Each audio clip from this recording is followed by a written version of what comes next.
Well, that's the power. That's the great thing about true wealth is it actually gives you choices. And one of those choices is the power to say no.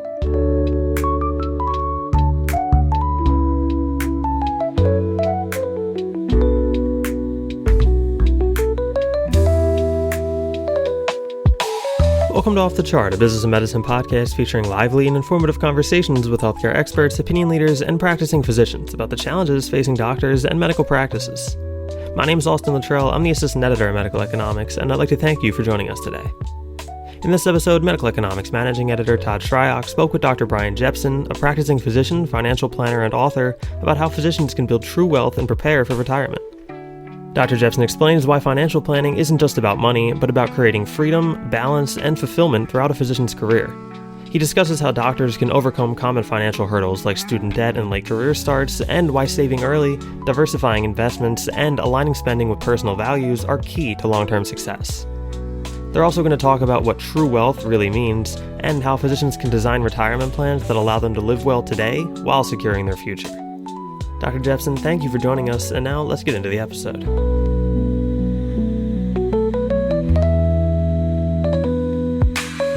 Joining me today is Bryan Jepson, a doctor, financial planner, and author of The Physician's Path to True Wealth. Bryan, thanks for joining me. Yeah, I appreciate it. Thanks for the invitation. It'll be fun. Bryan, how do you define true wealth?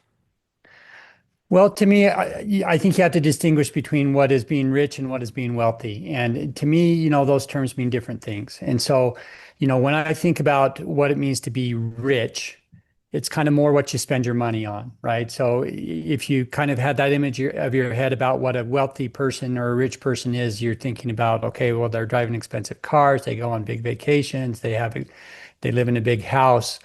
But to me, that's not wealth. I mean, that's riches. And all you really need to be rich is a source of income, source of money, and it's got to keep coming in to sustain that lifestyle. Being wealthy, true wealthy, is not very sexy. It's not the stuff that you post on Facebook about what you're doing with your life.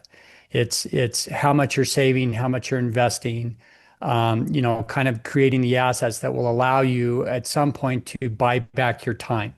So being truly wealthy means that you have freedom to spend your time how you want to spend your time. And so that may be, it means that you don't have to work anymore just to sustain your lifestyle, although you can work if you enjoy it and it's fulfilling to you. It means you can retire when you want to, not when you have to. It means you can spend time with your family and friends as much time as you want. It means that you can create habits or you explore hobbies and interests and other things to make your life fulfilling. And I also think a big part of it is that you have the time and the resources to give back to other people, right? To make their lives fulfilling also, because I think ultimately that's the source of true happiness. It's not money. It's creating meaningful relationships and being able to make the world around you a little bit better. So that's how I define what true wealth is. And to get there, you have to create assets, because the assets are what replace your income and ultimately allow you to have that freedom of spending the time how you want it to. Many physicians postpone personal finance planning until mid-career. What mindset shifts need to happen early on to move from earning a good salary to intentionally building true wealth? Well, I mean, I think the mindset shift is that it has to be intentional. Physicians, I think lots of times just assume that because they make good money and they have a high salary that it's all going to work out for them in the end.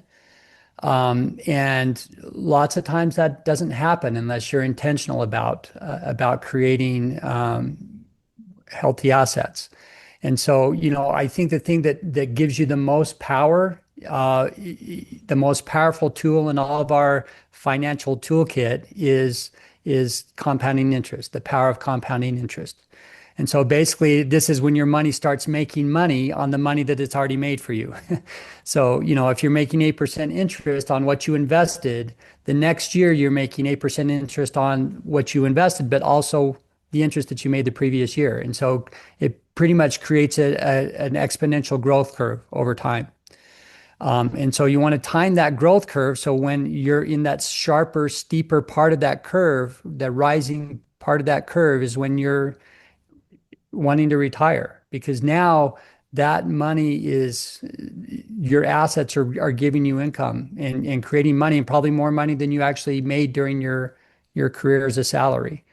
But if you don't start early enough, then you're never going to hit that sharp growth curve part when the timing is right. And then if you're in retirement and you're not in that exponential growth curve, you're starting to spend it down and you have the real risk of running out of money before you die.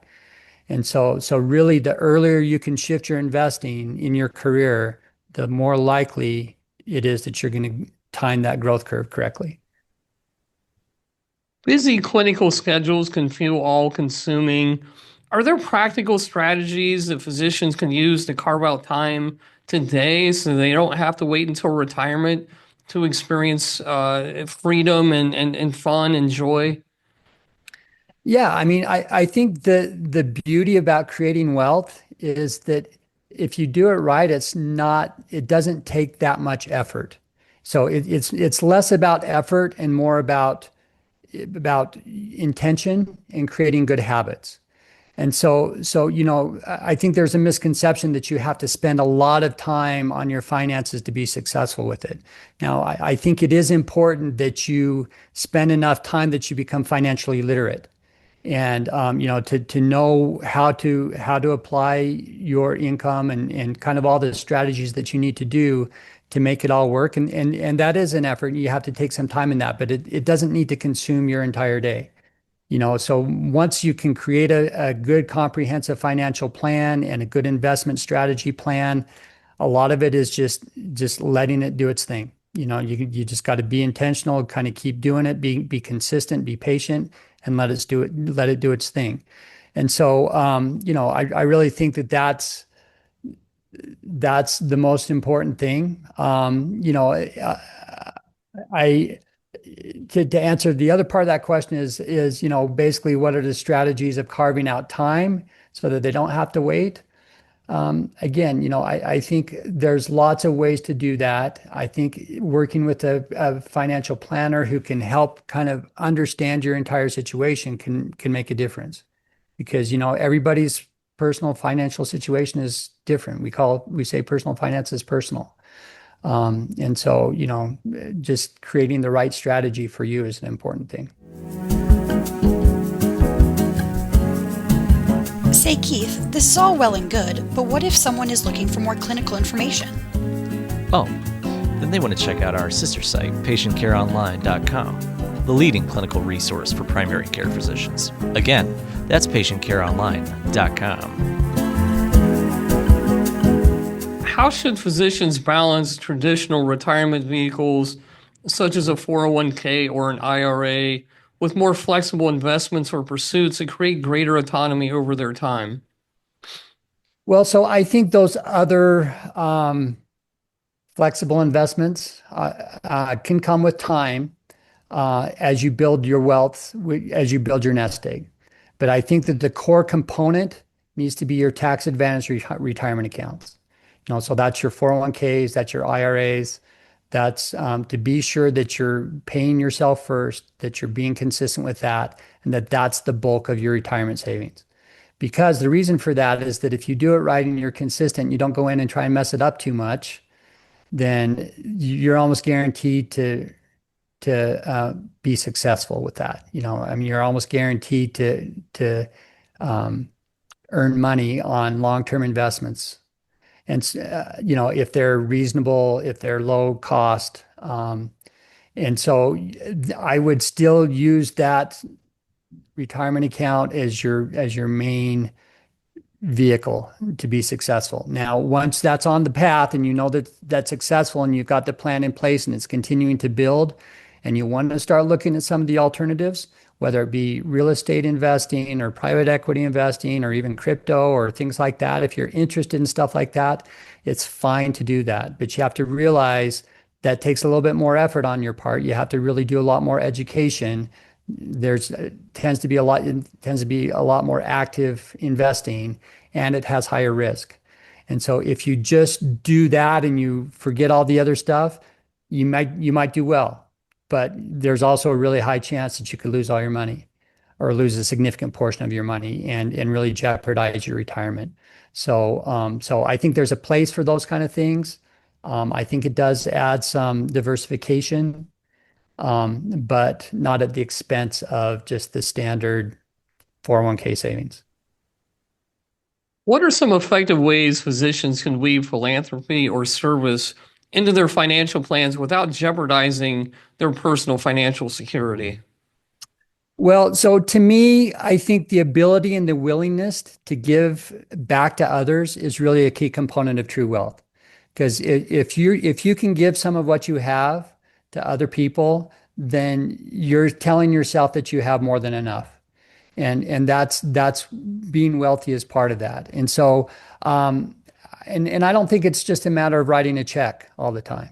I mean, I think giving of your time can be just as valuable, whether it's even to people, maybe most importantly to the people that are closest to you, being sure that you're not spending all your time making money, that you're neglecting your relationships with your family. Or, if you have charitable interests that you want to volunteer your time at or donate or whatever, I think that that's super important. I think that if you early in your career or mid-career when you're super busy and you don't have a lot of time and may not have a lot of money yet, I mean, you can even think about it as just how can I make the world around me a little bit better? Maybe it's being more charitable with smiles.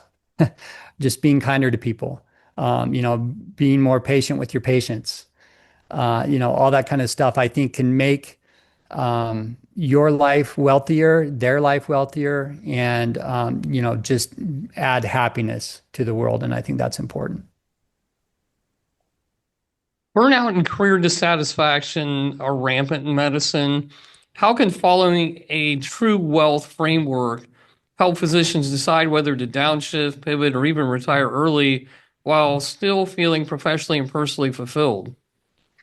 Well, that's the power. That's the great thing about true wealth is it actually gives you choices. And one of those choices is the power to say no, right? So if there's part of your career or your job that you don't like, and you have enough assets to,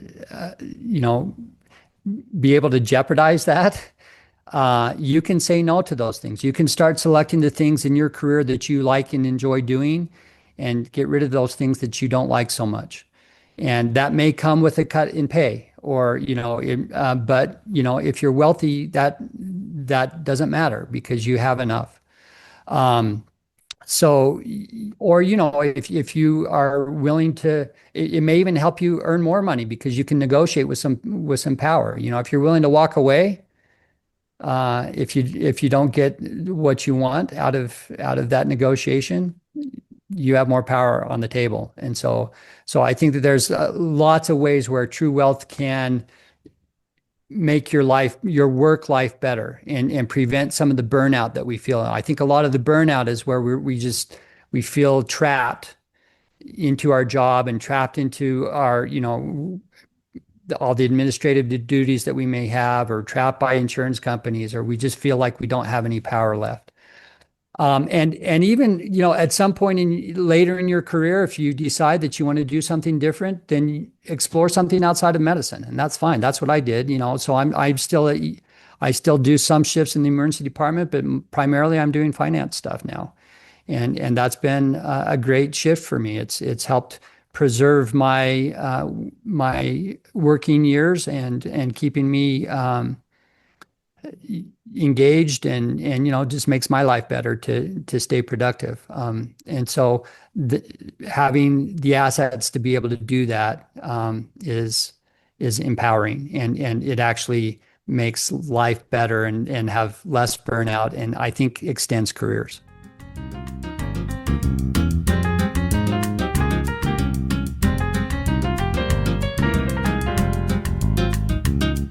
Hey there, Keith Reynolds here, and welcome to the P2 Management Minute. In just 60 seconds, we deliver proven, real-world tactics you can plug into your practice today, whether that means speeding up check-in, lifting staff morale, or nudging patient satisfaction north. No theory, no fluff, just the kind of guidance that fits between appointments and moves the needle before lunch. But the best ideas don't all come from our newsroom. They come from you. Got a clever workflow hack, an employee engagement win, or a lesson learned the hard way? I want to feature it.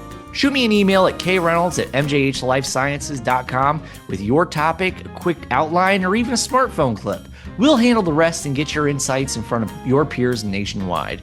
Let's make every minute count together. Thanks for watching, and I'll see you in the next P2 Management Minute.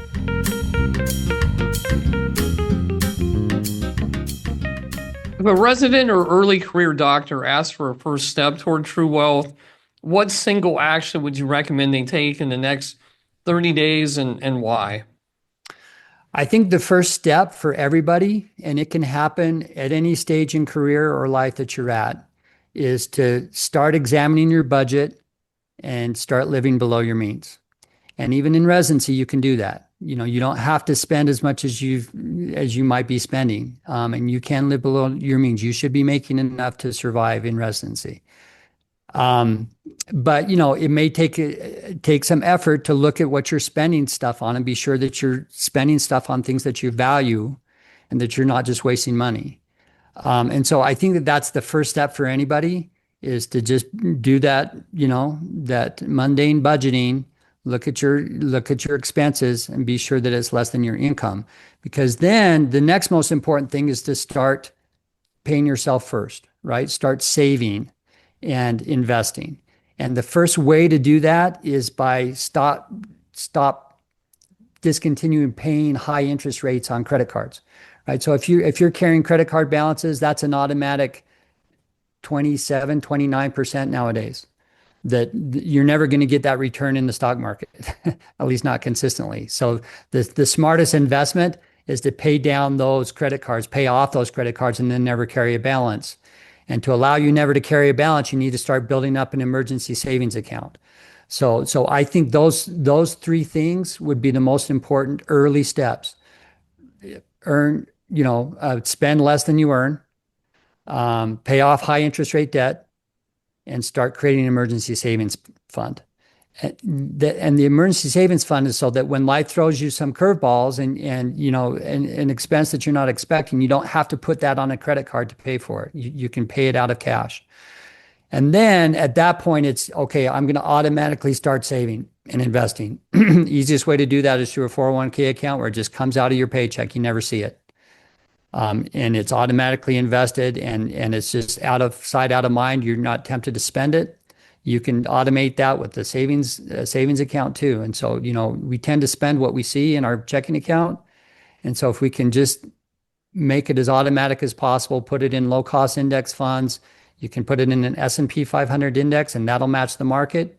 If you match the market, you're doing better than 80% of money managers.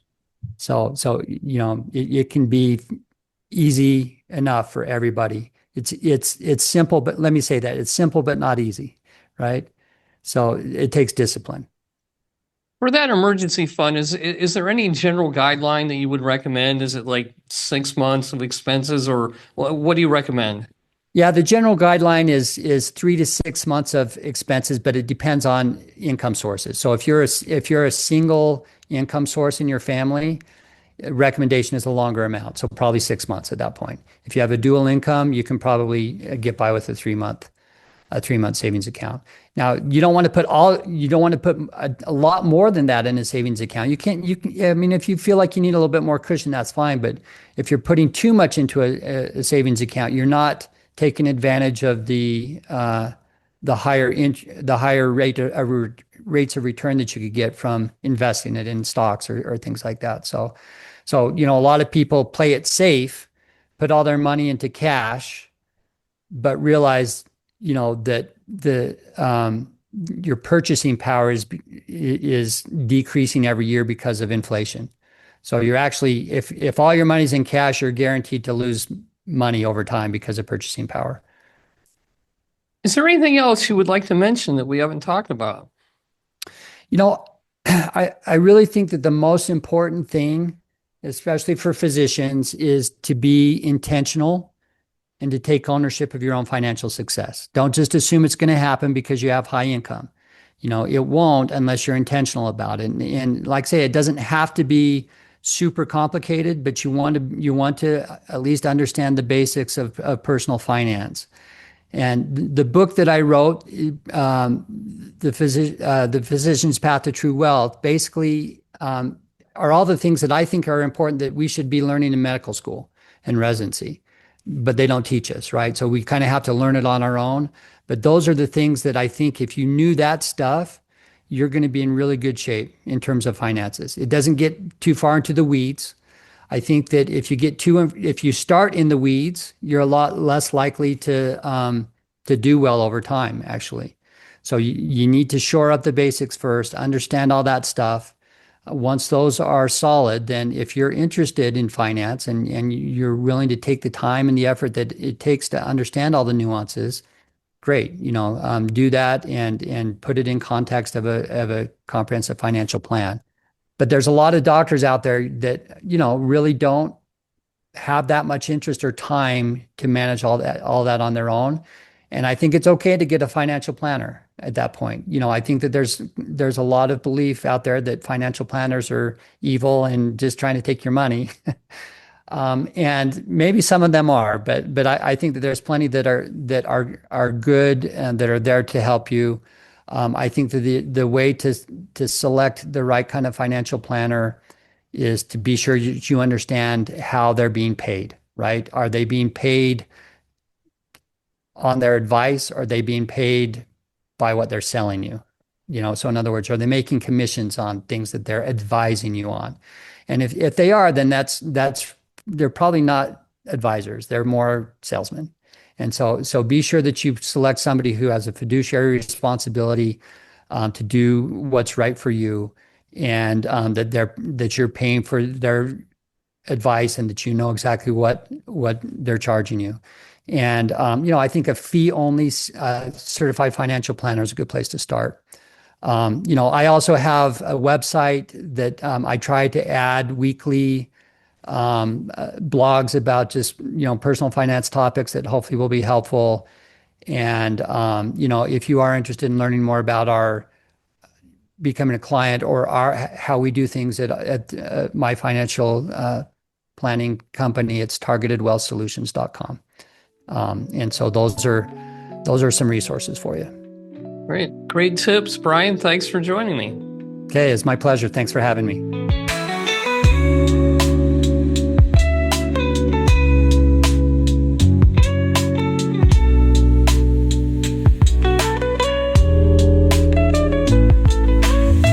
Once again, that was a conversation between Medical Economics Managing Editor Todd Shryock and Dr. Bryan Jepson. My name is Austin Luttrell, and on behalf of the whole medical economics and physicians practice teams, I'd like to thank you for listening to the show and ask that you please subscribe so you don't miss the next episode. Be sure to check back on Monday and Thursday mornings for the latest conversations with healthcare experts sharing strategies, stories, and solutions for your practice. You can find us by searching Off the Chart wherever you get your podcasts. Also, if you'd like the best stories that medical economics and physicians practice publish delivered straight to your email 6 days of the week, subscribe to our newsletters at medicaleconomics.com and physicianspractice.com. Off the Chart, a business and medicine podcast, is executive produced by Chris Mazzolini and Keith Reynolds and produced by Austin Luttrell. Medical economics, physicians practice, and patient care online are all members of the MJH Life Sciences family. Thank you.